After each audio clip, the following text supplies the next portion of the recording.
Actually വന്ന് ജിനുവിന് ഇപ്പം full day duty ചെയ്യണം.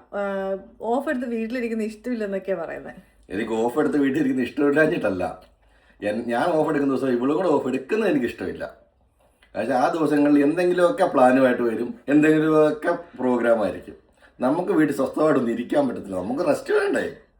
എന്തെങ്കിലുമൊക്കെ പണിയിടുന്നത് ഇപ്പൊ എന്നെ കൊണ്ട് ചെയ്യാവുന്ന ബാക്കി എന്നുള്ള ഈ സപ്പോർട്ട്, പിന്നെ ഇതുപോലെ നല്ല ചായ ഇട്ട് കൊടുക്കില്ല, അതൊക്കെ എന്നെ കൊണ്ട് പറ്റത്തുള്ളൂ. ബാക്കിയൊക്കെ ജിനു ചെയ്യണം.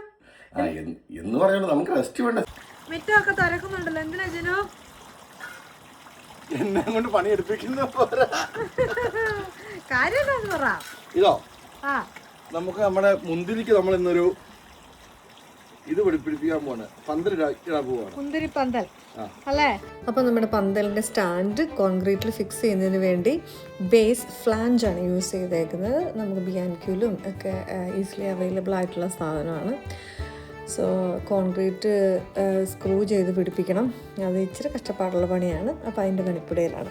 നമ്മുടെ സ്റ്റാൻഡിന് വേണ്ടി ട്രീറ്റഡ് വുഡ് തന്നെയാണ് കേട്ടോ വാങ്ങിച്ചേക്കുന്നത്. നല്ല ക്വാളിറ്റി ഉള്ള വുഡാണ്. കാണാൻ വെച്ചാൽ കുറേ നാൾ നിൽക്കണം, മഴയും വെയിലും ഒക്കെ കൊണ്ട് നിൽക്കാനുള്ള അറ്റ്ലീസ്റ്റ് ഒരു 4-5 വർഷമെങ്കിലും നമുക്ക് ഒരു ഗ്യാരൻറ്റി വേണ്ടേ. സോ അതിന് വേണ്ടിയിട്ടാണ് നമ്മൾ ഈ പെയിൻറ്റ് ചെയ്യുന്നത്. പെയിൻറ്റ് ചെയ്ത് വെച്ചില്ലെങ്കിൽ പിന്നെയും കുറച്ചും കൂടെ പെട്ടെന്ന് പോയാലോ, അതുകൊണ്ടാണ് വാട്ടർ പ്രൂഫായിട്ടുള്ള നമ്മൾ ഈ മതിലിനൊക്കെ അടിക്കുന്ന സൈസ് പെയിൻറ്റ് ചെയ്യുന്നത്.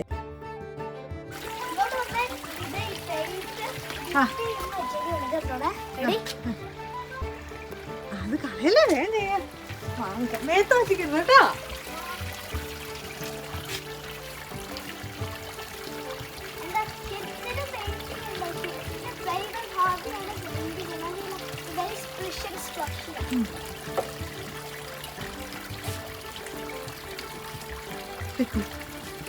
നീ ഒന്ന് പെയിന്റ് തീർക്കോ.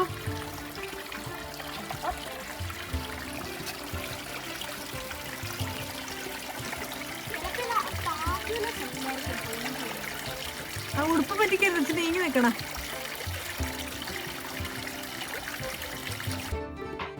ചിലു അപ്പോൾ ഒരു സൈഡേ പെയിന്റ് ചെയ്തിട്ടുണ്ടായിരുന്നല്ലോ, അത് ഡ്രൈ ആയതിനു ശേഷം അടുത്ത് ചെയ്യാമെന്ന് പറഞ്ഞ് വെച്ചിട്ട് പോയതാണ്.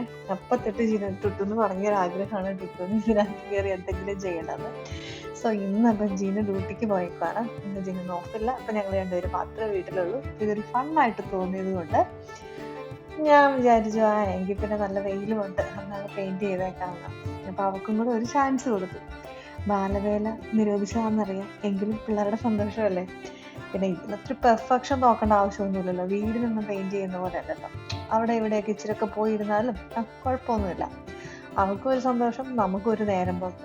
ഇതിപ്പം ഞങ്ങൾ ചെയ്തില്ല എന്നുണ്ടെങ്കിൽ നാളെ വന്നിട്ട് ജിനു പിന്നെ അത് ചെയ്യണം, പിന്നെ അത് ട്രൈ ആവണം.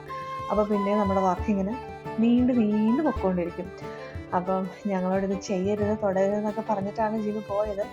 ഇപ്പം എനിക്ക് വയ്യാതെയും കൂടി ഇരിക്കുന്നതുകൊണ്ട് ഇങ്ങനെ ആവശ്യമില്ലാത്ത പരിപാടിക്ക് പോകരുതെന്ന് പറഞ്ഞു. പക്ഷെ ഇത് ഇത്ര ഹെവി ആയിട്ടുള്ള ഒരു പരിപാടിയായിട്ട് എനിക്ക് തോന്നുന്നില്ല. എന്താ പറയുക, അത് ഈസി അല്ലേ, പിന്നെ ശരീരത്തിൻ്റെ ഒരു അനക്കമൊക്കെ കിട്ടൂല, പിന്നെ ഒരു ഫണ്ണും നേരത്തെ പറഞ്ഞതുപോലെ.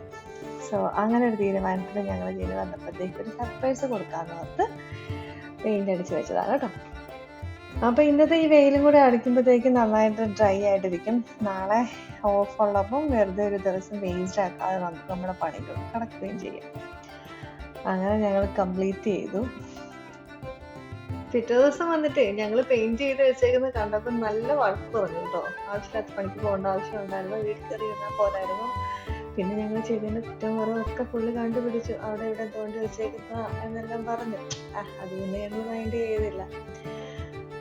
എന്തെങ്കിലും ആട്ടെ, ജിനുവിൻ്റെ അത്ര പെർഫെക്ഷൻ നമുക്കില്ലല്ലോ, അതുകൊണ്ട് ഞങ്ങൾ ഇതൊന്നും വേണ്ടാതിരുന്നു.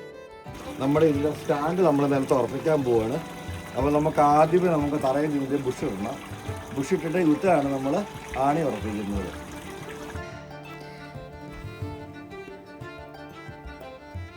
അങ്ങനെ സ്റ്റാൻഡ് പിടിപ്പിച്ചേക്കുന്നു. കണ്ട അവിടെ നല്ലൊരു ഗ്യാപ്പ് ഫീൽ ചെയ്യുന്നില്ലേ, നമ്മുടെ പോണ്ടിൻ്റെ ഭിത്തിയും ഈ തടിയും കൂടെ അതങ്ങനെ ഗ്യാപ്പ് ഇട്ടേക്കുന്നതാണ്. കാരണം എന്താണെന്ന് വെച്ചാൽ കട്ടകൾ വെച്ച് കഴിഞ്ഞ് കഴിയുമ്പോൾ അതിനൊരു ഫിനിഷിങ് ലുക്കില്ലല്ലോ. സോ അതിനൊരു കവറിങ് കൊടുക്കുന്നുണ്ട്. അതായത് നല്ല റെഡിമെയ്ഡായിട്ടോ അല്ലാതെ നമ്മളിപ്പം ട്രീറ്റഡ് വുഡ് വാങ്ങിച്ചോ നല്ലൊരു കവറിങ് കൊടുത്തൊരു ഫിനിഷിങ് കൊടുക്കാനൊരു പ്ലാനുണ്ട്. അത് ഈ വർഷം നടക്കുമെന്ന് അറിയത്തില്ല, കാരണം എൻ്റെ ഡേറ്റൊക്കെ അടുത്ത് വരികയാണ്. അപ്പം ഇനിയും വലിയ വലിയ പണികൾ നടക്കുമെന്ന് തോന്നുന്നില്ല. നെക്സ്റ്റ് ഇയറിലോട്ട് ചിലപ്പോൾ മാറ്റി വെക്കേണ്ടതായിട്ട് വരും. അപ്പം ഇതാണ്, അങ്ങനെ ഞങ്ങൾ സ്റ്റാൻഡെല്ലാം കൊടുത്തതിന് ശേഷം സ്ക്രൂ ഇട്ട് ഫിക്സ് ചെയ്യുകയാണ് ചെയ്യുന്നത്. ഈസി ആട്ടോ, കാണുമ്പം ഭയങ്കര സംഭവം തോന്നിയാലും ഭയങ്കര ഈസി ആയിട്ട് നമുക്കൊന്ന് പ്ലാനോട് കൂടി ചെയ്യുവാണെങ്കിൽ ഈസി ആയിട്ട് ഫിക്സ് ചെയ്യാവുന്ന കാര്യമാണ്. 4 സൈഡിൽ സ്റ്റാൻഡ് അടിച്ച് ഇതാണ്ട ഇങ്ങനെ അങ്ങ് വെച്ചാൽ മതി. അപ്പോൾ സ്റ്റാൻഡെല്ലാം പിടിപ്പിച്ച് കഴിഞ്ഞു.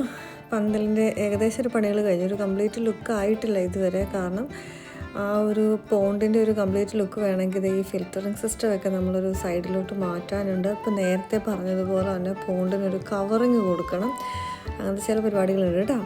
ഇതാണ് നമ്മൾ നട്ട് വെച്ച മുന്തിരി. അപ്പോൾ ഇവനെയാണ് നമുക്ക് മുകളിലോട്ട് കയറ്റി വിടേണ്ടത്. അത് 2 വർഷം ഓൾഡാണ്, ഞാൻ നേരത്തെ പറഞ്ഞായിരുന്നുള്ളൂ, ഒരു 2 years ഓൾഡായിട്ടുള്ള മുന്തിരിയാണ്. അപ്പോൾ നമ്മുടെ മുന്തിരി പന്തലിന് കൊടുക്കാൻ വേണ്ടി മേടിച്ച കമ്പിയാണിത്. അപ്പോൾ ഈ കമ്പിയാണ് ഇങ്ങനെ നമ്മൾ ചുറ്റി ഒരു നെറ്റ് പോലെ ആക്കുന്നത്. ഇത് കോട്ടഡ് കമ്പി വലയാണ്. അതായത് സാധാരണ നമ്മുടെ സ്റ്റീലിൻ്റെ കമ്പിയിൽ പ്ലാസ്റ്റിക്കിൻ്റെ കോട്ടിംഗ് ഉള്ളതാണ്. അപ്പോൾ അങ്ങനെയാണെങ്കിൽ തുരുമ്പെടുക്കാതിരുന്നുള്ളൂ, ഒരു കുറേ നാളൊക്കെ നമുക്ക് ലാസ്റ്റ് ചെയ്യും. നമ്മൾ കോഴിക്കോടിന് ചെയ്തപ്പോൾ നെറ്റ് അടിച്ചേക്കുന്നതും ഇതേ മെറ്റീരിയൽ തന്നെയാണ്. സോ അതിൻ്റെ ഒരു മെഷർമെൻറ്റ് എടുത്തതിന് ശേഷം കട്ട് ചെയ്ത് പീസായിട്ട് എടുക്കണം, അല്ലെങ്കിൽ ഇച്ചിരി കഷ്ടപ്പാടാം. അപ്പം വെള്ളമൊക്കെ അടിച്ച് പോകാതിരിക്കാൻ വേണ്ടി ഒരു കുറച്ച് നാളത്തേന്, നമുക്കിത് ലൈഫ് ലോങ് ഒന്നും നിൽക്കത്തില്ല, ഒരു 5-6 വർഷമൊക്കെ നിൽക്കുമായിരിക്കാം, ചിലപ്പോൾ അതിന് മുമ്പ് പോകുമായിരിക്കാം. അപ്പം നിൽക്കുന്നത്രോളം നാളെ നിൽക്കട്ടെ, അതുകൊണ്ടാണ് ഞങ്ങൾ കോട്ടഡ് ആയിട്ടുള്ളത് തന്നെ വാങ്ങിച്ചത്. ഞങ്ങൾ ഇങ്ങനത്തെ എന്തെങ്കിലുമൊക്കെ പരിപാടിയായിട്ട് വരുമ്പോൾ ടുട്ടും വരും കേട്ടോ, സൈഡിൽ നിന്നിട്ട് എന്തെങ്കിലുമൊക്കെ ചെയ്യാൻ. സാധാരണ പിള്ളേരുടെ അത്രയും കുരുത്തക്കേടില്ലെങ്കിലും ചെറിയ രീതിയിലൊക്കെ ഉണ്ട്, എന്നാലും മാനേജബിളാണ് നമ്മൾ. അപ്പോൾ ഏകദേശം പണി കഴിയാറായി. നമ്മൾ നേരത്തെ പ്രിപ്പയർ ചെയ്ത് വെച്ചിരുന്ന കമ്പി, അളവ് നോക്കി മുറിച്ച് വെച്ചിരുന്ന കമ്പി ക്രോസ് ചെയ്ത് വെച്ചിട്ടുണ്ട്.